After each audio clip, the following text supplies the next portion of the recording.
நான் உங்கள் doctor Asha Lenin பேசுகிறேன். கிட்னி வந்து ப்ராப்ளம் வந்து உப்பு கூடுது, யூரின் நுழையா போகுது. ஆயிரக்கணக்கான பேர் இந்த டவுட்ஸை என்கிட்ட தினசரி கேட்டுகிட்டே இருக்கீங்க. பட் பெண்கள் சரி ஆண்கள் சரி கால் வீங்குது, யூரின் நுழையா போகுது அப்படின்னு சொன்னால் உடனே உங்களோட கிட்னியை செக் பண்ணுங்கள். ரொம்ப ஆரம்ப காலத்திலே பார்த்துட்டா ஹோமியோபதி மருந்தில் ரொம்ப அழகாக அது குணம் பண்ணி வந்துடலாம். அப்படி ஒருத்தருக்குடைய ரிப்போர்ட் தான் இன்றைக்கி நான் காமிக்க போகிறேன். 15/10 அன்னைக்கு என்னோட கிளினிக் வந்தாங்க. அவங்களுக்கு அப்போ வந்து உப்பு வந்து 45, கிரியேட்டினைன் வந்து 1.3. இந்த ரிப்போர்ட் காட்டுறேன். இதான் அவரோட ரிப்போர்ட்டு. இவருக்கு எதனால கிட்னி பாதிச்சிச்சு? இப்போ கிட்னிக்கு போகிற பிளட் வெசல்ல ரத்தம் கிளாட் ஆகி கிட்னிக்கு ரத்த ஓட்டமே இல்லாமல் ஃபெயிலியர் ஆச்சுன்னா நம்ம உப்பு கூடும் போதே செக் பண்ணும் போது அவங்க கிட்னி சுருங்கி இருக்கும். நான் இது வரைக்கும் என்னோட ஞானத்துக்கு தெரிஞ்சுக்கிட்ட விஷயம். ஃபஸ்ட்டு எடுத்தோடனே கிட்னி ஷ்ரங்கனாக இருக்குன்னா அவங்களுக்கு பிபி ஹை பிபியாக இருக்கும். பிபி 200, 120 அப்படி இருக்கும். அவங்களுக்கு மொத எப்போ பிரச்சனை தெரியும்னா கண்ணு தெரியாமல் போயிடும். பார்வை கம்மியாக இருக்குன்னு சொல்லி ஐ டாக்டர்கிட்ட செக்கப் போகும்போது தான் பிபி செக் பண்ணி அதுக்கப்புறம் நீங்கள் கிட்னி டாக்டர்கிட்ட போங்கன்னு சொல்லி அப்புறம் கிட்னிக்கு போய் பார்ப்பாங்க. அவங்க ரொம்ப யங் ஏஜாக இருப்பாங்க. 20 வயசு, 25 வயசு, 30 வயசுக்குள்ளே இருக்கிற பசங்களாக இருப்பாங்க. மோஸ்ட்லி பசங்களுக்கு தான் இது நான் நிறைய பார்க்குறேன். என்ன பண்ணுதுன்னா அவங்களுக்கு நிறைய சோடா ஐட்டம்ஸு, உப்பு கூட போட்டு சாப்பிட்றது, வத்தல், அப்பளம், வடகை, ஊறுகாய், கருவாடு நிறைய சாப்பிட்றது, சின்ன வயசுல நிறைய சால்ட் சாப்பிட்டா ஒரு ஏன் ஆண்கள் அதிகமாக சொல்கிறோன்னா 10 ஆண்கள்னா ஒரு 7 பெண்கள் தான். ஏன் அந்த ரேஷியோ நான் அதிகமாக பார்க்குறேன் அப்படின்னா அம்மா கர்ப்பப்பையில் இருக்கும் பொழுதே குழந்தை வந்துட்டு கிட்னி லைட்டாக வீங்கி இருக்கு, யூரின் வந்து பேக் ஃப்ளோ ஆகுது, ரிவர்ஸில் ஃப்ளோ ஆகுதுன்னு ஒரு ஸ்கேன் பார்க்குறாங்க. குழந்தை பிறந்தோடனே இந்த 1 வயசுக்குள்ளே அதை கவனிக்காமல் விட்டுடுறாங்க. குழந்தைக்கு ஒரு 1-2 வயசு தான் பார்க்குறாங்க. அப்போ பார்த்தா ஒரு கிட்னி அப்பயே கம்ப்ளீட்டாக சுருங்கி ஃபங்க்ஷன்லெஸ்ஸாக போயிடுது. அந்த குழந்தைக்கு பிறந்தோடனே சுண்ணத்து ஆப்ரேஷன் பண்ணாமல் விட்டுறாங்க. 5 மோஸ்ட் யூரித்ராவாக இருக்குது. யூரின் போகிற டிப் வந்து டைட்டாக இருக்குது. வாழைப்பழத்தோட தோல் மாதிரி அந்த டிப் வந்து மூடி இருக்கு. அதை இப்படி விரிச்சு விடுற மாதிரி பின்னாடி இவ்வளோ தூரத்துக்கு இழுத்தா அந்த மேல் தோல் போகலை. அதையும் பேரண்ட்ஸ் குளிக்க ஊற்றுமா அதை பார்க்காம விட்டுறாங்க. ஒவ்வொரு தடவை குழந்தை யூரின் போகிறது முன்னாடி புஷ்ஷுன்னு வந்துட்டு அப்புறம் யூரின் போகுது. குழந்தை யூரின் போகிறது முன்னாடி பயங்கரமாக அழுகுது. தண்ணியும் கொடுக்காம விட்டுறாங்க. நல்லா கொதிக்க வச்சு ஆற வச்சு சுத்தமான தண்ணியை ரெகுலராக கொடுக்கறதே இல்லை. கேட்டால் தண்ணியே கொடுக்கக்கூடாது. தண்ணியே கொடுக்காம விட்டுறோம். நாங்கள் வந்துட்டு தாய்ப்பால் 60% தண்ணி தான், தாய்ப்பால் போதும். ஆனாலும் குழந்தைங்களுக்கு வந்துட்டு கொதிக்க வச்சு ஆற வச்சு சுத்தமான தண்ணியை நான் கொடுக்க சொல்லி ஹோமியோபதி மருத்துவமனையில் கொடுக்க சொல்லுவோம். ஏன்னா கொதிக்க வச்சு ஆற வைக்காம சரி தண்ணி சரியாக கொடுக்காம டாக்டர்ஸ் என்ன யோசிப்பாங்கன்னா தாய்ப்பாலே 60% தண்ணியை கொடுத்துட்டு பால் கொடுக்காம விட்டுருவாங்கன்னு தான் தண்ணி கொடுக்கூடாதுன்னு சொல்லுவாங்க நினைக்கிறேன், என்னோட சிற்றறிவுக்கு. அதே மாதிரி சுத்தம் இல்லாமல் தண்ணியை கொடுத்துட்டா குழந்தைங்களுக்கு நோய் தொற்று வரும், இன்ஃபெக்ஷன் வரும்னு. ஒரு தாயோட கருவறையில குழந்தைய உருவாக்கும் போதே கடவுள் தண்ணிக்குள்ள தான் வச்சிருக்காரு. கர்ப்பப்பையிலே தண்ணிக்குள்ள தான் இருக்கு குழந்தை. கர்ப்பப்பையில தண்ணிக்குள்ள இருந்தா பிள்ளைக்கு சளி பிடிச்சிருந்தா அப்ப கடவுள் பயப்படவே இல்லை. என்னோட சிற்று அறிவுக்கு நான் யோசிச்சேன்னா தண்ணிக்குள்ளேயே குழந்தை இருந்துட்டே இருந்துச்சுன்னா சளி பிடிச்சிருன்னா கர்ப்பப்பைக்குள்ள தண்ணிக்குள்ள வச்சிருக்க கூடாதுல்ல. அவர் தண்ணியோட மகத்துவத்தை கடவுள் தண்ணி இல்லைன்னா மரம் செடி கொடியே வளராது. 6 மாசம் தண்ணியே கொடுக்கலன்னா அதுக்கப்புறம் அந்த குழந்தை தண்ணி குடிக்கலன்னு ட்ரீட்மெண்ட் கூப்பிட்டு வராங்க. சளியா மோஷன் போகுது, உடம்பு ஹீட் ஆயிடுது, முறுக்கி மோஷன் போகுது. நான்லாம் ஒரு பீடியாட்ரிஷியன்ட்ட போனேன். காரைக்குள்ள அருந்தாசோட டாக்டர் இருந்தாங்க. தண்ணி என் பையனுக்கு ஃபர்ஸ்ட் சரியாக கொடுக்கல, தண்ணி கொடுக்கல, தாய்ப்பாலே நிறைய கொடுக்கணும் அப்படின்னு நினச்சிட்டு அப்போ அந்த டாக்டர் நீ டாக்டர் தானே, அறிவு இருக்கா இல்லையா, தண்ணி கொடுக்காம நீ குழந்தைய வளர்ப்பியா, ஏன் உன் பிள்ளைக்கு தண்ணி கொடுக்கலன்னு திட்டினாரு. அவர் ஒரு பீடியாட்ரிஷியன் தான் திட்டினார். நான் அப்புறம் தண்ணி நிறைய கொடுத்தேன். என் பொண்ணுக்குலாம் நான் ஆஸ் யூஷுவல் கொடுத்துட்டேன். ஓகே, அது ஒரு காரணமாக இருக்கும். அதுக்கு அடுத்து வந்து அந்த குழந்தைங்களுக்கே ஒழுங்காக ப்ராப்பராக பார்க்காம விட்டுருவாங்க. அவங்களுக்கு பின்னால் கிட்னி பாதிக்கலாம். இல்லை குழந்தைங்களுக்கு சின்ன வயசுலேயே வந்துட்டு நெஃப்ரோட்டிக் சிண்ட்ரோம் அந்த மாதிரி ஏதாவது வந்து அது டாக்டர்ஸ் கிட்ட பார்த்துட்டு ஃப்யூச்சரில் வந்து அது திருப்பியும் கிட்னி ஃபெயிலியரில் வரலாமான்னா அது ஒரு ரொம்ப கணிசமான அளவுக்கு வாய்ப்பு இருக்குது. பட் டாக்டர்ஸ் நல்லா பார்த்து குணம் பண்ணிடுவாங்க எல்லாருமே. அப்புறம் பார்த்தீங்கன்னாக்கா இந்த ப்ராஸ்டேட், இப்போ இவருக்கு எதனால கிட்னி பாதிச்சு, இவருக்கு ஏன் உப்பு 45 இருந்துச்சுன்னா இவருக்கு வந்து நீர்ப்பை கீழே எல்லா ஆண்கள், என் அப்பா, என் கணவர், என் பையனுக்கு கூட வரலாம். நீர்ப்பை கீழே அதாவது யூரினரி பிளாடர்னா அந்த பிளாடர்ஸ் பக்கத்தில் வந்து ப்ராஸ்டேட்னு ஒரு சுரபி 2 பக்கமும் இருக்கும். இப்படி அது வந்துட்டு இப்போ இங்கே தைராய்டு சுரபி இருக்க மாதிரி நீர்ப்பை கீழே ப்ராஸ்டேட் சுரபி. இந்த ப்ராஸ்டேட் சுரபியோட வேலை என்னன்னா, ஆண்களுக்கு விந்து உயிரணு வந்துட்டு விதைப்பையிலேருந்து வந்தாலும் அதுக்கான தண்ணி சத்து வந்து இந்த ப்ராஸ்டேட்லேருந்து தான் வரும். அந்த விந்து தண்ணி இருக்குல்ல, செமினல் ஃப்ளூயிட், அந்த ஃப்ளூயிட் வந்து இந்த ப்ராஸ்டேட்லேருந்து வரும். இந்த ப்ராஸ்டேட் வந்து என்ன பண்ணுன்னா, இப்படி இருக்க வேண்டிய ப்ராஸ்டேட் வந்து வளர்ந்து வளர்ந்து வளர்ந்து வளர்ந்து வளர்ந்து இவ்வளோ பெருசாகி இந்த நீர்ப்பையை அழுத்திடும். அப்போ நீர்ப்பையை அழுத்தின உடனே, நீர்ப்பைக்குள்ளே வளர்ந்து போய் அழுத்தின உடனே இதில் mild, moderate, grade 1, grade 2, grade 3. இப்போ வந்து இவருக்கு வந்து 140 cc அந்த ப்ராஸ்டேட்டோட சைஸ் பாருங்களேன். 73 × 69 × 54 140 cc. யூஸ்வலாக 23 25 cc வரைக்கும் கூட ஓகே. 543 கரெக்ட் ஞாபகம் வச்சுக்கோங்க, அது வரைக்கும் பரவாயில்ல. ஆனால் இது வந்து எவ்வளோ டபுள் த சைஸ் வளர்ந்துருக்கு. யூஸ்வலாக 432 அவ்வளோதான் இருக்கும். ஆனால் 543 வரைக்கும் கூட நீங்கள் வந்துட்டு வெயிட் பண்ணலாம். ஆனால் 765ன்னு இருக்கு பாருங்க. அப்போ இந்த வால்யூம் வந்து 140 cc. ஒரு 25 cc வரைக்கும் நம்ம வந்துட்டு ஒன்றும் பிரச்சனை இல்லைன்னா, ஒரு 30 cc வரைக்கும் யூரின் வந்து படுத்தா ஓயாமல் வரதெல்லாம் வராது. இப்போ இவங்க என்ன பண்ணணும்னா, பகலில் வந்து யூரின் நைட் படுத்தாங்கன்னா அடிக்கடி இந்த ப்ராஸ்டேட் மேலே அழுத்துறதுனால அடிக்கடி எஞ்சி போய் யூரின் போவாங்க. போனால் அந்த ஃபோர்ஸ் இருக்காது, ஒழுகுற மாதிரி இருக்கும், வயிற்று அமைக்கி முக்கி போகிற மாதிரி இருக்கும், போய் விட்டு விட்டு போகும். அப்புறம் போய் முடிச்சப்பறம் திருப்பி கொஞ்சம் வர மாதிரி இருக்கும். இதெல்லாம் இந்த அப்போ யூரின் வந்து ரெசிடுவல் யூரின் தங்கும். யூரின் பையில வந்து 100 cc இருக்குன்னு வச்சுக்கோங்களேன், போய் முடிச்சப்பறம் காலியாக இருக்கணும். ஆனால் இவங்களுக்கு வந்து ஒரு 20 ml 25 ml உள்ளே தங்கிட்டே இருக்கும். ரெசிடுவல் ஃப்ரீட் 70 cc 80 cc வரைக்கும் கூட இருக்கலாம். அப்போ ரெசிடுவல் யூரின் இருந்தால் அங்கே கிருமி நோய் தொற்று வரும், இன்ஃபெக்ஷன் ஆகும், அது வந்து அப்படியே கிட்னி ஃபெயிலியர் வரைக்கும் கொண்டு போகலாம். இதுக்கு என்ன பண்ணுவாங்கன்னா, ஆங்கில மருத்துவ முறையில் வந்து ஒரு ஸ்கோப் மாதிரி போட்டு ஷேவிங் ப்ரொசீஜர் மாதிரி ஷேவ் பண்ணி எடுப்பாங்க. எத்தனை தடவை பண்ணாலும் இது திரும்பி வளரலாம். ஆனால் இது சாதா கட்டி இல்லாமல் கேன்சர் கட்டி ஆகலாம்.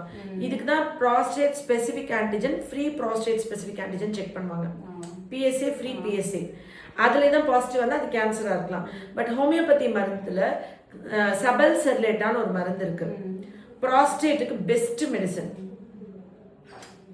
இது வந்து நீங்கள் செல்ஃப் மெடிக்கேட் பண்ணிக்க கூடாது. இதுக்கு ஹோமியோபதியில் மருந்து இருக்கு. ஹோமியோபதியில் ப்ராஸ்டேட்டுக்கு ஒரு 10 மருந்து இருக்குன்னா ஒரு 50 மருந்து இருக்குன்னே வச்சுக்கோங்களேன். அதில் ஒன் ஆஃப் த மெடிசன் நான் சொல்கிறேன் உங்களுக்கு, ஜஸ்ட் கூகுள் பண்ணி பார்த்தா அது இருக்கும். ஆனால் இப்படி இருந்து ப்ராஸ்டேட்னு வந்துட்ட உடனே எல்லாருமே சர்ஜரி போகாமல் மைல்டு, மாட்ரேட்டு, கிரேட் 1 அப்படிலாம் இருக்குன்னா அவங்க வந்து இந்த மருந்தே வாங்கி குடிச்சு நீங்கள் வந்து யூரின் போகிறது ஃப்ரீயாக்கி உங்களுக்கு கிட்னி ஃபெயிலியர் இருந்து இங்கே கொஞ்சம் ப்ரிவென்ட் பண்ணலாம். ஃப்ரீக்வெண்ட் சர்ஜரி கொஞ்சம் தள்ளி போடலாம்ல அடிக்கடி. இவங்களுக்கு ஏற்கனவே பண்ணியும் இப்போ இவருக்கு ப்ராஸ்டேட் இருந்து சர்ஜரி பண்ணிட்டீங்க. பண்ணி எவ்வளோ நாள் கழிச்சு? 2013 ப்ராஸ்டேட் ஆப்ரேஷன் பண்ணீங்க. இப்போ திருப்பி ப்ராஸ்டேட் வந்துருச்சு. இப்போ உப்பு கூடிருச்சு. இப்போ 3 மாசமா என்கிட்ட மருந்து சாப்பிட்ட அப்புறம் உப்போட அளவு பாருங்க. இன்னைக்கு யூரியா வந்து 31, கிரியேட்டின் 1 ஆக்கிட்டேன். நார்மலா வந்துச்சு. ஹாப்பியா? சொன்னீங்க நான் சரி பண்ணி தரேன். 3 மாசத்துக்கு முன்னாடி நான் சொன்னேன் உப்பை நான் குறைச்சு கொடுத்துறேன். சரி பண்ணி தரேன். ஆரம்பத்திலே வந்துட்டா. இப்ப இங்க பாருடா, இது காமிடா. 45, இப்போ 31, 1.3, 1. இந்த டேட் வந்து 10வது மாசம். இது இப்போ இன்னைக்கு ஆரம்பத்திலே வந்துட்டா எனக்கு வந்து அந்த காசு என்னன்னு தெரிஞ்சிருச்சுன்னா கியூர் பண்றது ஈஸி. இப்ப கிட்னியே 7 சென்டிமீட்டர் கீழே இருக்கு அப்படின்னா என்னால பண்ண முடியாது. இப்ப கிட்னி வந்து 9 to 10 சென்டிமீட்டர்ஸ் இருக்கு அப்படின்னா நம்ம வந்து கம்ப்ளீட்டா ரிவர்ஸ் பண்ணலாம். கிட்னியே சுருங்கிருச்சு அப்படின்னு என்ன பண்ண, மெயின்டெனன்ஸ் தான் பண்ண முடியும். GFR சொல்லுவோம், குளோமெருலர் ஃபில்ட்ரேஷன் ரேட். சில லேப்ஸ்க்கு இப்போ தைரோகேர் லேபுக்கு 90க்கு மேலே இருக்கணும். சில லேப்ஸ் டாக்டர்ஸ் டயக்னோஸ்டிக்லாம் 60க்கு மேலே இருந்தாவே நார்மல். ஸோ அந்த GFR வந்து இப்போ 60 நார்மல் இருக்கவங்களுக்கு ஒரு 40 இருக்கு, 30 இருக்குன்னா ஸ்கோப் இருக்கு. இப்போ தைரோகேர் லேப்ல 90 நார்மல்னா ஒரு 40 வரைக்கும், 50 வரைக்கும், 60 70னா நம்ம ஸ்கோப் இருக்கு. இந்த கிட்னியை டயாலிசிஸை தள்ளி போடலாம், டயாலிசிஸ் இல்லாமே பண்ணலாம். கிட்னி சுருங்காம இருந்தால் ஓரளவுக்கு ஹோமியோ மெடிசன்ல ரெக்கவர் பண்றதுக்கு வாய்ப்பு இருக்கு. கிட்னியே சுருங்கிருச்சு, 6 சென்டிமீட்டர் கீழே இருக்கு, GFR 15 தான் இருக்கு அப்படின்னு சொன்னா மெயின்டெனன்ஸ் தான். டயாலிசிஸ் தள்ளி போட ட்ரீட்மெண்ட், குணம்லாம் பண்ண முடியாது. அவங்க வாழ்ற நாட்கள் ஃபுல்லாக ஹோமியோ மெடிசன் எடுத்துக்கிட்டே இருக்கலாம். எப்போ யூரின் வந்து 500 ml கம்மியாக போகுது, யூரின் போல நுரையீரலில் நீர் கோத்துக்குது, அவங்களுக்கு வந்து மூச்சுத்தண்ணல் வருது, அரிப்பு இருக்குது, விக்கல் இருக்குது, வாமிட்டிங் இருக்குது, செரிமானம் ஆகலை, இல்லை ஒரு லூஸ் மோஷன் போச்சுனாலும் இம்மீடியட்டாக டயாலிசிஸ் போகணும். ஏன்னா டீஹைட்ரேஷன், லூஸ் மோஷனில் டீஹைட்ரேட் ஆச்சுன்னா இம்மீடியட்டாக அவங்க போய் டயாலிசிஸ் பண்ணலைன்னா உயிர்க்கே ஆபத்தாயிரும். ஸோ காரணம் தெரிஞ்சது, காரணம் தெரியும் போது காஸ் ட்ரீட் பண்ணுறது ஈஸி, ஆரம்பத்திலே வந்துட்டா ரெக்கவர் பண்ணுறதும் ஈஸி. அதே மாதிரி யூரின் நுரையா போகுதுன்னா யூரின் மைக்ரோ ஆல்புமின் செக் பண்ணுங்க. ஆல்புமின்றது இப்போ டீ வந்து ஒரு வடிகட்டுறோம், வடிகட்டியில் அந்த வடிகட்டியில் மேலே நிற்கிற தூள் தான் ஆல்புமின். அந்த வடிகட்டி வந்து டேமேஜ் ஆச்சுன்னா கீழே இறங்கிடும், அந்த தூள் கீழே இறங்கும். அதுதான் வந்து அந்த கிட்னியோட ஃபில்டர் வந்து டேமேஜ் ஆனதுக்கு அடையாளம். அப்போ யூரின்ல ஆல்புமின் தெரியும். இதே இந்த வடிகட்டியில் வடிகட்டின டீ எடுத்து நைஸ் துணியில் வடிகட்டணும்னா மேலே நிற்கும் பார்த்தீங்களா, இன்னும் நைஸ் தூள், அதுதான் மைக்ரோ ஆல்புமின். நம்ம வெறும் ஆல்புமின் நார்மல் ஆகிட்டா கிட்னி குணமாயிடுச்சுன்னு அர்த்தம் கிடையாது. அந்த மைக்ரோ கூட டேமேஜ் கூட சரி பண்ணிட்டோம்னா தான் நிரந்தரமாக கிட்னி ரெக்கவர் பண்ணதா அர்த்தம். ஸோ வெறும் ஆல்புமின் 3+, 2+, 1+ ஆச்சு, ஆல்புமின் நில் வந்துச்சுன்னு நம்ம குணமாயிட்டு நினைக்கக்கூடாது. மைக்ரோ ஆல்புமினும் சரியாயிடுச்சான்னு செக் பண்ணிக்கணும். அப்புறம் GFR செக் பண்ணணும், அப்புறம் கிட்னி செக் பண்ணணும். எல்லாம் சரியாயிடுச்சுன்னு பார்த்தா தான் இதாகும். ஒரு வேளை கிட்னி வந்து 6 சென்டிமீட்டர் கிட்ட வந்துருச்சு, 2 கிட்னியும் சுருங்கிருச்சு, யூரின் அவுட்புட் வந்து கம்மியாக இருக்குன்னு சொன்னால் ஒரு ஹோமியோ டாக்டரால் நிச்சயமாக ஹெல்ப் பண்ண முடியாது, மெயின்டெனன்ஸ் தான் பண்ண முடியும். டயாலிசிஸை தள்ளி போடலாம், யூரின் அவுட்புட் போய்கிட்டே இருக்கலாம். பட் நீங்கள் டயாலிசிஸ் பண்ணிக்கிட்டே ஹோமியோ மெடிசன் எடுத்துக்கோங்கன்னு சொல்லிடுவோம். யூரியா 100 வரைக்கும் தான் நான் கான்ஃபிடென்ட்டாக ட்ரீட் பண்ணுவேன். 100க்கு மேலே போச்சுனாலும், எப்போ மூச்சுத்தண்ணல் வந்தாலும், எப்போ அவங்களுக்கு வந்துட்டு டிஃபிகல்ட்டி இருந்தாலும், யூரின் அவுட்புட் கம்மியாச்சுன்னா, மோர் தேன் 4 hours யூரின் போல 6 hours வரைக்கும் அவங்க யூரின் போலனாலே டயாலிசிஸ் போயிருங்கன்னு சொல்லுவேன். நிறைய பேர் 12 hours வெயிட் பண்ணி 24 hours வெயிட் பண்ணால் உயிருக்கு ஆபத்தாயிடும். அப்போ எப்படி உங்களோட நெக்லிஜென்ஸ்னால உங்கள் குடும்ப ஆட்களோட உயிருக்கு ஆபத்தாயிடும். யூரின் 24 மணி நேரம் போகலன்னு சொல்லிட்டு நீங்கள் வந்துட்டு ஹோமியோ டாக்டர்ஸை ரீச் பண்ணக்கூடாது. காரணம் என்னன்னு கண்டுபிடிச்சிட்டா இம்மீடியட்டாக இப்போ யூரின் வந்து உற்பத்தி ஆயிடுச்சு, ஸ்ட்ரிக்சர் யூரித்ரா, யூரின் போகிற பாதையில் அடைப்பு இருக்கு, அதனால யூரின் கீழே இறங்கலை. அப்போ என்ன பண்ணா பேக் போடணும், யூரின் பேக். அப்போ உள்ள இருக்கிற யூரின் ஃபுல்லாக ட்ரெயின் ஆயிடும். உங்களுக்கு புரியுதுங்களா? யூரின் இன்ஃபெக்ஷனு அதுக்கும் நீங்க ஆன்டிபயோட்டிக் எடுத்துக்கலாம். அதுல யூரின் போல எதனால போலன்றதை வச்சு எடுத்துக்க சொன்னீங்க. ஃபர்ஸ்ட் வந்தப்ப ரெண்டுமே எடுங்க அப்படின்னீங்க. இப்போ சுகர் பிரஷருக்கு இங்கிலீஷ் மாத்திரை சாப்பிட்டு இருக்கீங்க, உப்புக்கு ஹோமியோ சாப்பிடலாம்னா சாப்பிடலாம். இப்போ ப்ராஸ்டேட்க்கு இங்கிலீஷ் மாத்திரை சாப்பிட்டு இருக்கீங்க, உப்புக்கு ஹோமியோ எடுக்கலன்னா சாப்பிடலாம். ஆங்கில மருந்தோட ஹோமியோபதி வந்து சேர்த்து சாப்பிடலாம், ஒன்றும் சைட் எஃபெக்ட் பண்ணாது. ஒரு 5-10 minutes கேப் விட்டா போதும். மிச்சப்படி கான்ட்ரா இண்டிகேட்லாம் பண்ணாது, பெருசாக எதுவும் பண்ணாது. பட் நீங்கள் எதுக்கும் நீங்கள் சாப்பிட்ற டாக்டர் கிட்ட செக் பண்ணிக்கோங்க, இந்த மாத்திரையும் சேர்த்து சாப்பிடலாமா, பக்க விளைவு வராதான்னு கேட்டு சாப்பிடுங்க. ஏன்னா நீங்க சாப்பிட்ற மாத்திரை வந்து சம்டைம்ஸ் இதை பாதிப்பு உண்டாக்கக்கூடிய மாத்திரை டாக்டர் நிப்பாட்டுவாங்க, அந்த மாதிரி கலந்துட்டு சாப்பிடுங்க. இப்போ நம்ம மெடிசன் மட்டும் போதும். இதுலயே இப்போ நம்ம சரியாயிருச்சு, அழகா சரியாயிடுச்சு. இப்போ இனிமேல் இந்த ப்ராஸ்டேட்டை கரைக்கணும். ப்ராஸ்டேட்டை கரைச்சிட்டு ஸ்லோவாக தான் இருக்கும் அந்த ப்ரொசீஜர். ஏற்கனவே ஒரு தடவை ஆப்ரேஷன் பண்ணனால 10 வருஷத்துக்கு முன்னே ஒரு தடவை ஆப்ரேஷன் பண்ணேன், திருப்பி வளர்ந்துச்சு, திருப்பி நான் ஆப்ரேஷன் போல, நீ ஹோமியோலே மருந்து கொடுமா அப்படின்னு சொன்னதுனால இப்போ நான் மருந்து கொடுத்துருக்கேன். இதே கிரேட் 4 யூரின் வெளியே இறங்கவே இல்லை, அடைச்சிருச்சுன்னா சர்ஜரி தான் பண்ணுவோம். யூரின் இப்போ யூரின் நல்லா போறீங்களாயா? ஃபுல்லா போக மாட்டேங்குது, டியூப் போடுறீங்க. என்னன்னா ஒரு தடவை டியூப் போட்டவங்க, இப்போ ஒரு கிட்னில கல் இருக்கு, யூரிட்டர்ல கல் இருக்கு, ஒரு யூரித்ரோஸ்கோப் போட்டு நீங்க போய் ஸ்டண்ட் வச்சு கல்லை ரிமூவ் பண்ணா அதுக்கப்புறம் வரக்கூடிய காமனஸ்ட் சைடு எஃபெக்ட் வந்து ஸ்ட்ரிக்சர்ன்றது என்னன்னா, இப்படி ஒரு பைப் இருக்கு, இது வழியா ஒரு பைப்பை விடுறோம். அந்த பைப் விடும்போது லைட்டா எங்கேயாவது அது குத்த செய்யும், எவ்வளவு மைல்டா விட்டாலும். அந்த புண்ணு வந்து ஆறும் போது இது ஒட்டிக்கும், அது பேர் தான் ஸ்ட்ரிக்சர். அதுக்கப்புறம் இந்த ஸ்டண்ட் வச்சு ரிமூவ் பண்றாங்க, பண்ணாலும் திரும்பி நம்ம பண்ணி அதை பலூன் பண்ணி விரிக்க தான் செய்யணும், விரிக்கலன்னா ஒட்டிக்க தான் செய்யணும். அதுக்கு ஸ்ட்ரிக்சருக்கு ஹோமியோல கேலண்டுலான்னு ஒரு மருந்து இருக்கு. எனி நீங்க சர்ஜரி இப்ப நீங்க இந்த மாதிரி ஸ்கோப் போட்டு இந்த மாதிரி பண்றீங்கன்னா ஸ்ட்ரிக்சர் வராம இருக்கிறதுக்கும், ஆஃப்டர் எனி இன்ஜுரிஸ்னால வர ஸ்ட்ரிக்சருக்கும் கேலண்டுலா சாப்பிட்டா அதுக்கு ஹீல் ஆகும். இதுவும் செல்ஃப் மெடிகேட் பண்ணக்கூடாது. எவ்வளோ பொட்டன்சி, என்ன டோசேஜ், எவ்வளோ பீரியடுக்குள்ள அதை ரிப்பீட் பண்ணும் எல்லாமே ஒரு குவாலிஃபைட் டாக்டர் தான் சொல்லும். இதுக்கெல்லாம் மருந்தே இல்லைன்னா ஆயுஸ்க்கும் அந்த மெட்டல் ஸ்டண்ட்டை வச்சு வச்சு வச்சு டைலேட் பண்ணி அந்த வலி வேதனை நீங்கள் அனுபவிக்கிறதுக்கு இதுக்கு ஒரு மருந்து இருக்கு. சாப்பிட்டு இந்த உதவி எடுத்துக்கோங்க. இது ஒன் ஆஃப் த மெடிசன் தான். Best medicine. இதை விட சூப்பர்லாம் இருக்கு.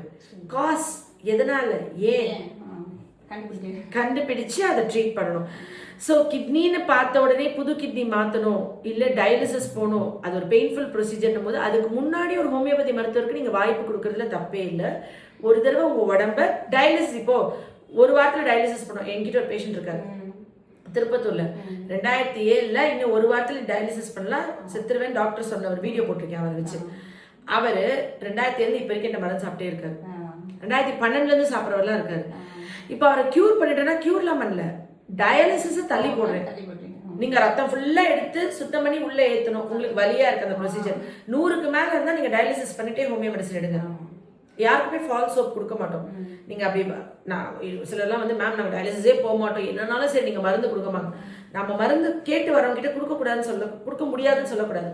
நம்ம வந்து நம்மளோட கடமை அது, நம்மளை நம்பி வர்றவங்களுக்கு. நான் மருந்து கொடுக்குறேன், எமர்ஜென்சி கண்டிஷன்ஸ் மூச்சு திணறல் ஏதாவது ஆபத்து தான் நீங்கள் டயாலிசிஸ் தான் பண்ணி ஆகணும். நீங்கள் கையில் பர்மனன்ட் ஃபிஸ்ட்ல போட்டுருங்க, என்னைக்குனா அது தேவைப்படும். கழுத்தில் போய் போய் போட்டால் அது இன்ஃபெக்ஷன் ஆகும், அது பெயின்ஃபுல்லாக இருக்கும், உங்களுக்கு மெயின்டைன் பண்ணுறது கஷ்டம், பார்க்குறவங்கலாம் கேட்பாங்க. ஸோ அந்த 45 days நீங்கள் போடுங்க. அதுக்குள்ளே மெயின்டைன் லைஃப் டைமுக்கு அது இருக்கும், அதை பாட்டுக்கு ஓடும். அந்த கையில் பிபி பார்க்கக்கூடாது, நீங்கள் ரொம்ப வெயிட் தூக்கக்கூடாது. மிச்சப்படி நீங்கள் அது பாட்டுக்கு ஒரு மிஷின் ஓடிக்கிட்டே இருக்கும். புரியுதுங்களா? எங்கள் மாமனாருக்கு கிட்னி டிரான்ஸ்பிளான்ட் பண்ண அப்புறமா ஒரு உயிர் வாழ்கிற வரைக்கும் அந்த மிஷின் ஓடிட்டு தான் இருந்துச்சு. ஸோ அது ஓடுறதுல ஒன்றும் தப்பு இல்லைல்ல, நம்ம கைப்பிடிப்போம் ட்ருன்னு இருக்கும், அவ்வளோதான். நம்மளுக்கு ஒரு சின்ன ஒரு இது இருக்கும். மிச்சப்படி அது உயிர் காப்பாத்துறதுக்கு நீங்க வந்து ஒரு தவறான ஒரு மூட நம்பிக்கை வைக்கக்கூடாது. ஆனால் உங்களுக்கு உப்பு கூடுது, யூரியா கிரியேட்டின் இப்பதான் கூடுதுன்னா ஒரு ஹோமியோ டாக்டரால உங்க டயாலிசிஸை 2007 27 வரைக்கும் தள்ளி போட முடிஞ்சது. 26 வரைக்கும் போதும்ல. டயாலிசிஸே பண்ணா கூட ஒரு 1000 டயாலிசிஸ் பண்ண முடியுமா? வாரத்துக்கு ஒரு தடவைம்பாங்க, அப்புறம் வாரத்துக்கு 2 தடவை ஆகணும், அப்புறம் வாரத்துக்கு 3 தடவை ஆகும். அப்புறம் இன்னொன்று, நம்மளுக்கு புது கிட்னியே மாற்றினா கூட 2007 2017 வரைக்கும் அந்த எக்ஸ்பென்ஸு, மாற்றின கிட்னியை உடம்பு வேணான்னு தள்ளிடக்கூடாதுன்றதுக்காண்டி இம்யூனோ சப்ரசிவ் டேப்லெட்டு, ஸோ இதெல்லாம் எடுக்கணும். அதெல்லாம் எடுத்து தான் ஆகணும். அது உயிர் காப்பாற்றுறதுக்கு அது எடுக்கணும். அதை நான் தப்புன்னு சொல்லலை. ஆனால் அதை வந்து 2007 பண்றத ஒரு 26 டயாலிசிஸ் பண்ணா அதுக்கப்புறம் ஒரு 10 வருஷம் சான்ஸ் இருக்குல்ல. அதுக்கப்புறம் கிட்னி மாத்தினா அதுக்கப்புறம் ஒரு 20 வருஷம் வாழல. எல்லா டாக்டரோட எய்மும், ஆங்கில மருத்துவமா இருக்கட்டும், ஹோமியோவா இருக்கட்டும், சித்தாவா இருக்கட்டும், ஆயுர்வேதவா இருக்கட்டும், எல்லாருமோட எய்ம் என்னன்னா ஒரு உயிரை காப்பாத்துறது, எவ்வளோ எக்ஸ்ட்ராவா வாழ வைக்கிறது, எவ்வளோ சப்போர்ட் பண்றது அவங்களுக்கு, அதுதான் என்னுடைய. மிச்சபடி எல்லாருமே ஒரு ஃபேமிலி தான். அதுல வந்துட்டு நான் பெருசு நீ பெருசே இல்லை. நம்மளோட ஸ்கோப் இப்போ அவங்களுக்கு வந்துட்டு டயாலிசிஸ் தான் ஸ்கோப், புது கிட்னி மாத்திரம் தான் ஸ்கோப். அவங்களுக்கு வந்து இப்போ மருந்து கொடுத்து உப்பை குறைங்கன்னா அதுக்கு மருந்தே இல்லைன்னு தான் சொல்லுவாங்க. ஏன்னா அதுல இல்லை. இப்போ என்கிட்ட வந்து இங்கே டயாலிசிஸ் பண்ணணும்னா என்கிட்ட மருந்து அந்த ஃபெசிலிட்டி இல்லை. மருந்து கொடுத்து குறைக்க தான் என்கிட்ட இருக்கு. புரியுதுங்களா? எது உங்களுக்கு தேவையோ உங்க உடம்புக்கு அதை யூஸ் பண்ணிக்கோங்க. இது வந்து முழுக்க முழுக்க ஒரு பாமரருக்கும் புரியுற மாதிரி ஒரு விழிப்புணர்வு வீடியோ தானே தவிர கண்டிப்பா நீங்களா செல்ஃப் மெடிகேட் பண்ணிக்க கூடாது, ஃபால்ஸ் பிலீஃப்க்கு போகக்கூடாது. Love you all. நன்றி.